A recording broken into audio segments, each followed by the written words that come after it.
Hello everyone, how are you all? कैसे हो आप सभी? सबके बढ़िया। चलिए, पार्टनरशिप में पीयर एप्रोप्रिएशंस हम लोग ऑलरेडी रिवाइज कर चुके हैं और अपने एडमिशन स्टार्ट किए थे। एडमिशन में 6 एडजस्टमेंट्स में हम लोग कुछ कुछ एडजस्टमेंट्स हम लोग ऑलरेडी कंप्लीट कर लिए थे। जैसे कि हम लोग रिवोल्यूशन ऑलरेडी कर चुके थे, रिवोल्यूशन कैसे बनता है इसका रिवीजन कर चुके थे। दूसरी बात, पार्टनर्स कैपिटल अकाउंट के ऊपर हमारा 2 वीडियो है इस यूट्यूब चैनल पे, वो जरूर देखना। उसके बाद ट्रीटमेंट ऑफ रिजर्व के बारे में हमारा एक अलग से एक वीडियो है, वो भी है।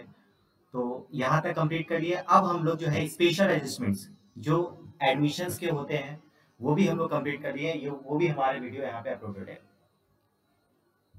तो मैं यदि बात करूँ, we have also done the partners capital account. Now the final part of our chapter, that is admission of a new partners, that is balance sheet of new, मतलब new balance sheet of a new firm after reconstitution. Admission के होने के बाद आपको पता है firm को रिकंस्टिट्यूट करना पड़ता है। तो रिकंस्टिट्यूट करते वक्त आपको ओल्ड बैलेंस शीट जो आपने सम्स में दिया रहता है उसको क्लोज करके अपना न्यू बैलेंस शीट बनाते हैं।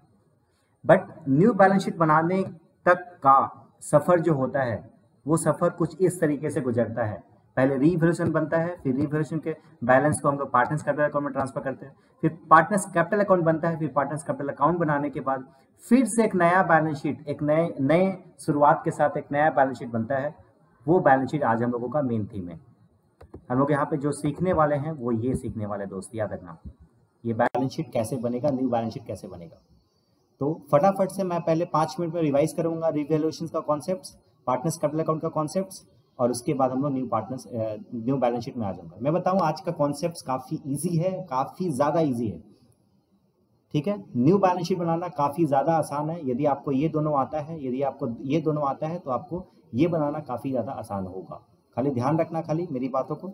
चलिए, सबसे पहला रिवैल्यूएशन के बारे में बात करूं, मैं ऑलरेडी 1 मिनट में मैं इसको रिवाइज करा रहा हूँ। एसेट्स का डिक्रीज डेबिट में जाता है, आपको पता है। एसेट्स का इंक्रीज, लायबिलिटी का इंक्रीज डेबिट में जाता है। एसेट्स का इंक्रीज क्रेडिट में जाता है और लायबिलिटी का डिक्रीज क्रेडिट में जाता है। मतलब एकदम इंटर रिलेटेड है, उल्टा नॉट इंटर रिलेटेड बोल सकते हैं, मतलब दोनों अलग अलग है।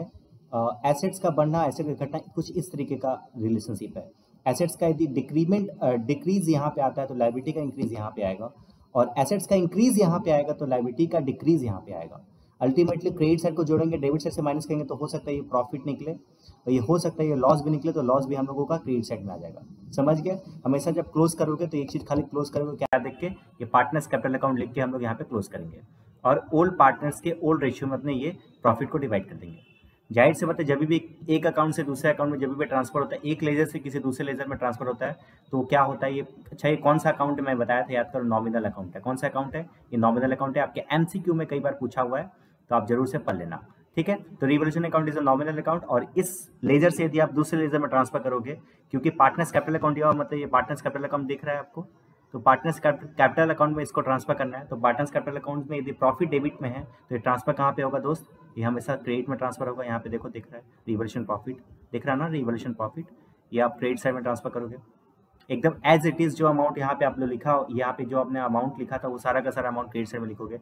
सर ऐसा भी हो सकता है यहाँ पे ये क्रेडिट में, ये लॉस में है, तो लॉस को यहाँ पे आप ट्रांसफर करोगे। देखो यहाँ पे मैंने लिख दिया ये रिवोल्यूशन लॉस, दिख रहा है आपको, एकदम क्रॉस में ट्रांसफर करोगे। आपने क्लास 11 में ऑलरेडी पढ़ लिया था। चलिए, ये आपका रिवोल्यूशन में मेरे हिसाब से कंप्लीट हो गया। चलिए आते हैं पार्टनर्स कैपिटल अकाउंट में। पार्टनर्स कैपिटल अकाउंट में मेनली जो मेन जो आइटम्स आते हैं वो मैंने यहाँ पे लिख दिया है, आप इसके स्क्रीनशॉट लेना, आपको ओवरऑल क्लियर हो जाएगा कि कौन पार्टनर्स कैपिटल अकाउंट में कितना कितना क्या क्या आइटम आता है। पहले चीज, सबसे पहला स्टेप मैं बताया था कि आप balance sheet old balance sheet जो आपके दिया रहता है, उस ओल्ड बैलेंस शीट से न्यू पार्टनर्स का, ओल्ड बैलेंस शीट से ओल्ड पार्टनर्स का जो भी कैपिटल होता है पहले आप इसको ट्रांसफर करते हो। देख पा रहे हो यहाँ पे मैंने, अच्छा एक चीज देखो, मैं फॉर्मेट जो बनाया ना, ये जो येलो दिख रहा है ना, ये न्यू पार्टनर्स का है। येलो दिख रहा है जो है वो न्यू पार्टनर्स का, जो व्हाइट जो ए और बी है ये ओल्ड पार्टनर्स का है। तो चलिए, सबसे पहला स्टेप आप काम क्या करोगे, मैं ऑलरेडी इसके ऊपर वीडियो, बहुत सुंदर वीडियो बनाया हुआ हूँ। यदि आपको क्लियर नहीं है पार्टनर्स कैपिटल अकाउंट तो जाके प्लीज वो वीडियो जरूर देखना, उसके बाद ये वीडियो देखना, तभी आपके काम आएगा। तो सबसे पहला स्टेप मैं बताया कि आपको ओल्ड बैलेंस शीट से कैपिटल चुराना है और इसमें डाल देना है। उसके बाद ओल्ड बैलेंस शीट से रिजर्व को भी चुराना है और इसको बांट देना है। कौन से रेशियो में मैं बताया था, ये हमेशा ओल्ड रेशियो में बटेगा। ठीक है, चलो मैं रिवैल्यूएशन प्रॉफिट के बारे में बता दिया, यहाँ पे ये भी मैंने बताई। अच्छा, एक और आइटम मैं बताया था कि कभी कभी ऐसा होता है कि बैलेंस शीट्स के एसेट साइड में पीएल डेबिट देता है। ये जो अमाउंट दिया रहता है ना, पीएल के डेबिट में दिया रहता है एसेट साइड में, तो आपको इसको डेबिट साइड में ट्रांसफर करना है पार्टनर्स कैपिटल अकाउंट में, ओल्ड पार्टनर्स के ओल्ड रेशियो में। मैं यदि ओल्ड पार्टनर्स के बाद अमाउंट लिखा हूँ तभी तक ओल्ड रेशियो ही था। इसके ऊपर ऑलरेडी मैं वीडियो बनाता हूँ, प्लीज जाकर वो देख लेना। ठीक है, चलो उसके बाद मैं बताया था, जब ये ब्लू आपको दिख रहा है ना, ये ब्लू मतलब हुआ कि एडमिशन होने के बाद का ये बात है। एडमिशन होने के बाद का ये सिर्फ और सिर्फ यही 3 एडजस्टमेंट्स आता है अधिकतर। सिर्फ और सिर्फ तो मैं नहीं बोल सकता, बट हाँ अधिकतर ये आता है। पहला, नया पार्टनर जब आएगा तो कैपिटल लेके आएगा, तो कैपिटल लेगा तो कैपिटल के अकाउंट मतलब उसी के अकाउंट में जाएगा। देखो यहाँ पे मैंने यहाँ पे टिक किया है। फिर उसने जब वो बट पीएफजी लाता है, पीएफजी मतलब नया पार्टनर से गुडविल आता है, उसको बोलते हैं प्रीमियम फॉर गुडविल। तो प्रीमियम फॉर गुडविल वो अपने, देखो कैपिटल वो अपने लिए लाया इसलिए वो अपने अकाउंट में लिखा, बट वो गुडविल जो लाता है वो सैक्रिफाइसिंग रेशियो में बढ़ जाएगा ओल्ड पार्टनर्स, क्योंकि ये किसके लिए लाता है, ये ओल्ड पार्टनर्स के लिए लाता है, इसलिए ओल्ड पार्टनर्स के अकाउंट में, ओल्ड पार्टनर्स में सैक्रिफाइसिंग रेशियो में बढ़ जाएगा। कभी कभी सिचुएशन ऐसा हो सकता है कि ये जो पूंजी लाया थे, ये जो गुडविल लाया था, ये गुडविल ओल्ड पार्टनर्स विड्रॉ कर देते हैं। ये सम्स में तभी आप करोगे जब सम्स में आपको दिया रहेगा कि ओल्ड पार्टनर्स क्या किए, गुडविल को विड्रॉ कर लिए। ठीक है, तो ये गुडविल यदि विड्रॉ दिया रहेगा तो ये डेबिट साइड में आपको ट्रांसफर कर दिया। इसे मैंने ये लाइन को टाना, देख पा रहे हो, ब्लू आपको दिख रहा है ये वाला, मैंने लाइन को इससे टाना ताकि यही गुडविल को यदि विड्रॉ करता है तो आपको यहाँ पे ट्रांसफर करना है। सिंपल सा बात हो गया। उसके बाद अल्टीमेटली हम लोग डेबिट क्रेडिट साइड को जोड़ते हैं, डेबिट साइड से माइनस करते हैं, तो ये जो बैलेंस निकलता है ये मेरा मेन थीम है।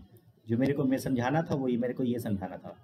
ये क्या है, अपना बैलेंसिंग फिगर एंड में हम लोगों का क्रेडिट साइड से जोड़ के डेबिट साइड से माइनस करके सबका, जैसे ए का जोड़ेंगे, मैं बताता हूँ फिर से, मैं ए का सब क्रेडिट साइड को जोड़ूंगा, मैं क्रेडिट साइड के ए के सभी आइटम को मैं जोड़ूंगा, ए के सभी आइटम को मैं जोड़ के यहाँ पे लिखूंगा।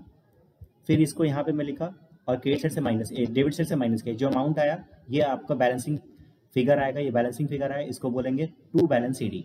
वैसे ही फिर बी को भी जोड़ा जाएगा, जोड़ के फिर यहाँ पे बैलेंस किया जाएगा, इसका भी बैलेंस निकलेगा, तो इसको भी टू बैलेंस ईडी। फिर इसको भी सी को भी जोड़ा जाएगा और सी से माइनस किया जाएगा, तो ये जो अमाउंट आएगा तुम्हारा टू बैलेंस ईडी। इसको बोला था टू बैलेंस ईडी। ये बेसिकली पता है क्या है दोस्त, ये बेसिकली क्या है, न्यू पार्टनर्स का मतलब आफ्टर रिकंस्ट्रक्शन, मतलब कंपनी के फर्म के नया बनने के बाद हम लोगों का कैपिटल कितना है। कैपिटल कितना है, देखो पहले पर कैपिटल जो था वो सिर्फ ओल्ड पार्टनर्स का थे, क्योंकि ए और बी ही पार्टनर थे। बट अब जो है नया पार्टनर बन के आया सी, तो अब जो कैपिटल जो बना है वो ए बी सी तीनों का होगा। समझ के बाद ये जो कैपिटल जो है वो तीनों का है। ठीक है, अब सिंपल सा समझो, ये कैपिटल ट्रांसफर कर दिए। अब आगे देखो, अब हम लोग हमेशा अपना बैलेंस शीट जो बनेगा वो ये दोनों बनने के बाद ही बनेगा। देखो आप क्या किए, आप इसका अकाउंट को यहाँ पे ट्रांसफर कर दिए, मैं इसको ब्लैक कर दे रहा हूँ तो ज़्यादा समझ में आएगा। आपके इसके अकाउंट को मैंने क्या किया, मैंने इसको क्या किया, मैंने बेसिकली क्या किया,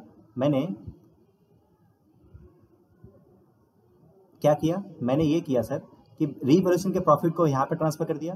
तो आपको करना क्या है, देखो रिवैल्यूएशन के प्रॉफिट को जब आपने यहाँ पे ट्रांसफर कर दिया, जब आपने रिवैल्यूएशन के प्रॉफिट को यहाँ पे ट्रांसफर कर दिया, मतलब इसका भी बैलेंस अब कहीं ना कहीं ट्रांसफर होना चाहिए, तो इसके बैलेंस को हम लोगों को यहाँ पे ट्रांसफर करना पड़ेगा। ये है अपना बैलेंस शीट। तो बैलेंस शीट स्टार्ट कर रहे, बैलेंस शीट में जो मेनली चीज आता है वो यही चीज आता है। ठीक है, क्या आता है, देखो सबसे पहले आपके आता है रिजर्व कैपिटल। सबसे पहले आप कैपिटल लिखोगे ए बी सी। देखो मैं सी को मैं स्पेशल कैरेक्टर की तरह रेड में लिखा हुआ ताकि आपको समझ में आए वो न्यू पार्टनर्स है। ओल्ड पार्टनर्स का जो बैलेंस शीट दिया रहता है, आपको सम्स में जो बैलेंस शीट दिया रहेगा वहां पे आपको ओल्ड पार्टनर्स का ही नाम यहाँ पे लिख के कैपिटल लिखा रहता है। बट यहाँ पे जब आप न्यू बैलेंस शीट बनाओगे तो वहां पे ए बी सी तीनों का आपको बैलेंस लिखना पड़ेगा, तीनों का कैपिटल यहाँ पे आप लाइन से लिख दोगे। कहाँ से उठाओगे सर, यही वाला जो बैलेंस शीट आया था ना, ये अमाउंट, यही अमाउंट लाइन से आपको क्या करना है, लायबिलिटी साइड में लिख देना है। समझ के बाद लायबिलिटी साइड में आपको लिख देना है। ठीक है, उसके बाद सर रिजर्व का क्या करेंगे, सर रिजर्व आएगा ही नहीं, क्योंकि रिजर्व आपने क्या किया, रिजर्व आपने यहीं पे डिवाइड कर दिया। प्रोवाइडेड यहाँ पे आपने बांट दिया था ना रिजर्व, इसलिए रिजर्व यहाँ पे न्यू बैलेंस शीट में रिजर्व नहीं आएगा। प्रोवाइडेड की स्पेशल कैरेक्टर वाला रिजर्व हो, याद करो स्पेशल कैरेक्टर वाला रिजर्व मतलब वर्किंग कंपनसेशन और investment allowances, investment fluctuating reserve. तो वो रिजर्व के बारे में एक स्पेशल वीडियो बनाया, वहां पे जाकर देख सकते हो। बट मेनली यदि हम बताएं तुम्हारे एग्जामिनेशन पॉइंट ऑफ व्यू से इतना काफी है। आपको खाली इतना याद भी यदि आप रखोगे कि रिजर्व न्यू बैलेंस शीट में नहीं आएगा, तो आप आपका काम हो जाएगा, आपके एग्जामिनेशन पॉइंट ऑफ व्यू से इतना भी पढ़ोगे तो काफ़ी है। चलिए उसके बाद करंट लायबिलिटी यहाँ पे आता है। करंट लायबिलिटी ये बोलो, मैं इसको थोड़ा सा बढ़िया तरीके से बता रहा हूँ लोगों। मैं यदि इसको ऐसे कर रहा हूँ, करंट लायबिलिटी जो देख रहा है सारा का सारा रेट दिख रहा है, हाँ, इसके पीछे कारण है, इसके पीछे क्या कारण है मैं समझा रहा हूँ। आपको मैं जो भी येलो येलो दिख रहा है ना, क्या क्या दिख रहा है, current liability, fixed assets, investments and current assets. आपको पता है यहाँ पे क्या करना है, फिक्स्ड एसेट्स बोलो, करंट एसेट बोलो, या फिर इन्वेस्टमेंट बोलो, या फिर करंट लायबिलिटी बोलो, ये सारा का सारा आपको लेना है न्यू वैल्यू पे। किस पे लेना है दोस्त, न्यू वैल्यू पे लेना है।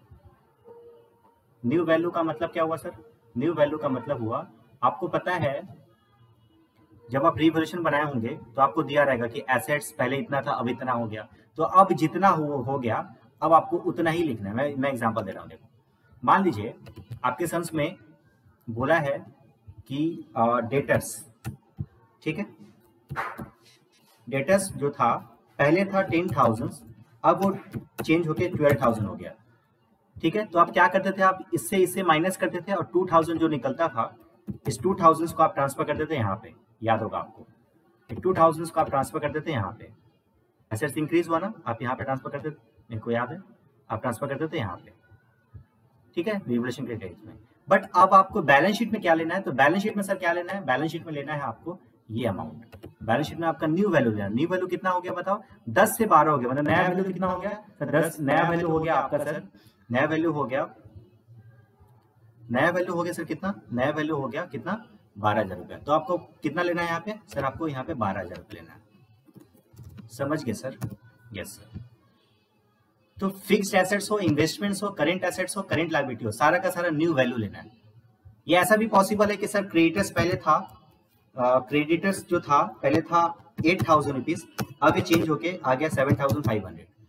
तो आपको पता है यहाँ पे 500 जो घटा है उसको आप यहाँ पे ट्रांसफर कर देते हैं रिवोल्यूशन में, याद है ना, रिवोल्यूशन में आप इसको ट्रांसफर कर देते हैं। बट आपको जब यहाँ पे लिखना है, जो आपको यहाँ पे लिखना है, तो आपको ये अमाउंट लिखना है, ये अमाउंट यहाँ पे लिखोगे, समझ गए। मैं फिर से बता दे रहा हूँ, ये जो अमाउंट है ना 7,500, यहाँ पे जो आपको लिखना है वो 7,500 को यहाँ पे लिखना है, समझ गए बात, ठीक है। अल्टीमेटली आपका एक आइटम खाली बचा, ये बैंक अकाउंट। ये बैंक अकाउंट को समझाना है मेरे को, बैंक अकाउंट समझाता हूँ। बैंक अकाउंट में देखो क्या करना है बेसिकली, बैंक अकाउंट का एक अलग से या तो आप अकाउंट बना सकते हो, या तो एक अलग से आप अकाउंट बना लो, या तो आप क्या करो बताते हैं। देखिए यहाँ पे जहां जहां बैंक है क्रेडिट साइड में, आप पार्टनर्स कैपिटल अकाउंट से क्रेडिट साइड में जाओगे, पार्टनर्स कैपिटल अकाउंट में क्रेडिट साइड में जाओगे। मैं थोड़ा सा उसको गंदा कर दिया, मेरे को पता है, बट मेरे को समझाना है इसलिए मैं गंदा किया। आपको स्क्रीनशॉट जब लेना होगा, यदि आप यूट्यूब में देख रहे हो मेरा वीडियो, यदि आपको स्क्रीनशॉट लेना है तो पहले ही जब मैंने दिखाया था उसी से मैं आपको स्क्रीनशॉट ले लेना, ठीक है। चलिए मैं बताता हूँ आपको कि बैंक अकाउंट ये अमाउंट कैसे लोगे, ठीक है, ये अमाउंट मैं बताता हूँ। आप क्या करोगे, पार्टनर्स कैपिटल अकाउंट्स के क्रेडिट साइड में पहले देखोगे, क्रेडिट साइड में बैंक देखोगे, जहां जहां बैंक है सबको एक साइड जोड़ोगे, मतलब क्रेडिट साइड को आपको जोड़ोगे, क्रेडिट साइड को आप जोड़ोगे, इससे आप माइनस कर दोगे। इससे क्या माइनस करोगे सर, इससे माइनस करोगे डेबिट साइड में जहां जहां बैंक अकाउंट है। देखो यहाँ पे बैंक अकाउंट दिख रहा है ना, हो सकता है इसमें कई सारा बैंक अकाउंट और भी हो सकता है, क्योंकि स्पेशल कैरेक्टर में कभी होता है ना बैलेंस निकाल के वो सरप्लस और डिफिसिट वाला, तो उस केस में क्या होगा, पार्टनर्स कैपिटल अकाउंट का क्रेडिट साइड में जोड़ो, क्रेडिट साइड के जितने बैंक अकाउंट है जहां जहां बैंक दिख रहा है सारे बैंक को जोड़ दो, सारे बैंक को जोड़ दो, सारे बैंक को इसको प्लस कर दो, मैं इसको ठीक प्लस कर दे रहा हूँ, सबको प्लस कर दो और उससे माइनस कर दो कौन सा आइटम को, डेबिट आइटम को। डेबिट आइटम में जहां जहां बैंक अकाउंट दिखेगा उसको आप क्या कर दो, माइनस कर दो। ये जो बैलेंस बचा, ये जो बैलेंस आएगा, ये जो बैलेंस आएगा, इसी बैलेंस को आपको लिखना है यहाँ पे, इसी बैलेंस को कहाँ लिखना है, इसी बैलेंस को लिखना है आपको बैंक अकाउंट, सॉरी इसी बैलेंस को लिखना है और आगे जाएगा, इसी बैलेंस को लिखना है आपको यहाँ पे बैंक अकाउंट। ये बैंक अकाउंट जब लिखोगे ना तो क्या लिखोगे, बैंक अकाउंट के लिए क्या करोगे, एक छोटा सा वर्किंग नोट बनाना, पार्टनर्स कैपिटल अकाउंट, सिर्फ पार्टनर्स कैपिटल अकाउंट को देख, एक चीज याद रखना, एक चीज याद रखना, थोड़ा क्लू देख लेना। जब आप रिवोल्यूशन बना लोगे, रिवोल्यूशन बनाने के बाद पार्टनर्स, जब आप पार्टनर्स कैपिटल अकाउंट बनाओगे, पार्टनर्स कैपिटल अकाउंट बनाने के बाद जब बैलेंस शीट बनाओगे ना, तब आपको कुछ भी नहीं देखना, सिर्फ दो चीज देखना है, एक तो पार्टनर्स कैपिटल अकाउंट देखना है और दूसरा बैलेंस शीट का ओल्ड बैलेंस शीट जो तुम्हारे अकाउंट जो तुम्हारे बुक में दिया हुआ वो, क्योंकि कभी कभी हो सकता है कि इन्वेस्टमेंट का कोई वैल्यू ही नहीं दिया, पहले था जितना नीचे ना ही इंक्रीज हुआ ना ही डिक्रीज हुआ, तो आपको वही अमाउंट को लिखना पड़ेगा। इसलिए आपको दो ही चीज देखना, जब भी आप न्यू बैलेंस शीट बनाओगे, जब आप बैलेंस शीट बनाओगे, फिर से सुन लो एक बार, जब आप न्यू बैलेंस शीट बनाओगे तो आपको दो चीज देखना है। पहला चीज पार्टनर्स कैपिटल अकाउंट, दूसरा चीज अब आपका जो सम्स दिया हुआ है उसमें जो बैलेंस शीट दिया हुआ है वो, बस आपको इसके अलावा और कुछ भी नहीं लिखना। स्टूडेंट लोगों का ये गलती होता है, सबका नजर ना यहाँ भागता रहता है कि सर इसका भी अमाउंट ट्रांसफर कर दो, उसका भी अमाउंट ट्रांसफर। नहीं दोस्त, एकदम सिंपल क्लियर रखना कि जब आप पार्टनर्स कैपिटल अकाउंट बनाओगे तो भी आप क्या किए थे, दो अकाउंट को देखे होते। क्या क्या देखे थे, बोलो बोलो, क्या देखे थे? पहला रिवोल्यूशन अकाउंट देखे होते, रिवोल्यूशन के प्रॉफिट को ट्रांसफर किए थे, और दूसरा तुम्हारा एडजस्टमेंट्स। और यहाँ पे भी क्या किए थे, यहाँ पे पार्टनर्स जब बैलेंस शीट बनाओगे तो पार्टनर्स कैपिटल अकाउंट देखोगे और ओल्ड बैलेंस शीट देखोगे, बस और कुछ भी नहीं करना। ये अल्टीमेटली क्या हो जाएगा दोस्त, ये अल्टीमेटली आपका क्या हो जाएगा, भगवान के दया से, जय मां सरस्वती, जय श्री राम, क्या हो जाएगा, ये आप एसेट साइड को जोड़ोगे, लायबिलिटी साइड को जोड़ोगे और ये मैच हो जाएगा। आपको बहुत ज़्यादा खुशी होगा। आपको पता है कॉमर्स के स्टूडेंट्स का बैलेंस शीट मिलना मतलब दुनिया का सबसे बड़ा खुशी है, ठीक है, तो आपको बहुत खुशी होना चाहिए। ये अपना हो गया एडमिशन के टाइम पे। अच्छा ये मैं बताऊं बैलेंस शीट बनाने का तरीका, बैलेंस शीट बनाने का तरीका जो होगा, न्यू बैलेंस शीट बनाने का तरीका, चाहे वो एडमिशन बनाओ चाहे रिटायरमेंट का सम्स हो, दोनों में बैलेंस शीट बनाने का जो तरीका होगा वो सेम ही होगा, यही तरीका है।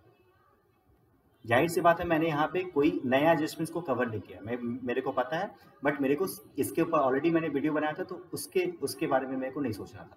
मेरे को इसी को सिर्फ न्यू बैलेंस शीट सिखाना था आपको, जो मैं आप सिखा दिया, ठीक है। ये अपना कंप्लीट हो गया, ठीक है। तो अल्टीमेटली हम लोग सीख लिए तीनों चीज। मैं अल्टीमेटली क्या क्या सिखाया मैं बता देता हूँ आपको।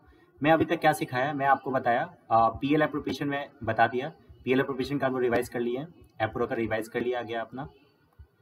उसके बाद रिवोल्यूशन का रिवाइज कर लिया अपने, पार्टनर्स कैपिटल अकाउंट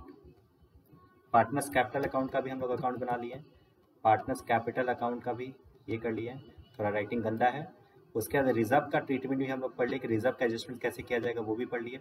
इसके अलावा जो है अपना 3 आइटम और क्या पढ़े थे हम लोग, हाँ हम लोग स्पेशल जो एडजस्टमेंट्स होता है, स्पेशल एडजस्टमेंट में बताऊँ, स्पेशल एडजस्टमेंट्स ऑन एडमिशन, ये भी हम लोग पढ़ लिए।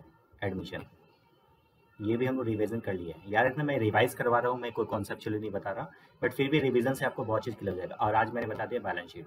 मैं बताऊँ आपको, ये पूरा का पूरा आपका एडमिशन कंप्लीट हो गया। करना क्या है सर, करना है जो सम्स मैंने अपने करवाया था, आपको वही सम्स को बार बार करना है, ठीक है। तो अपने यहाँ पे एंड करते हैं क्लास, ठीक है। आपको क्या करना है, ये चीज़ को थोड़ा सा अपने से यदि घर पे भी बना लोगे, स्क्रीनशॉट लेके रखने से कोई फ़ायदा नहीं है।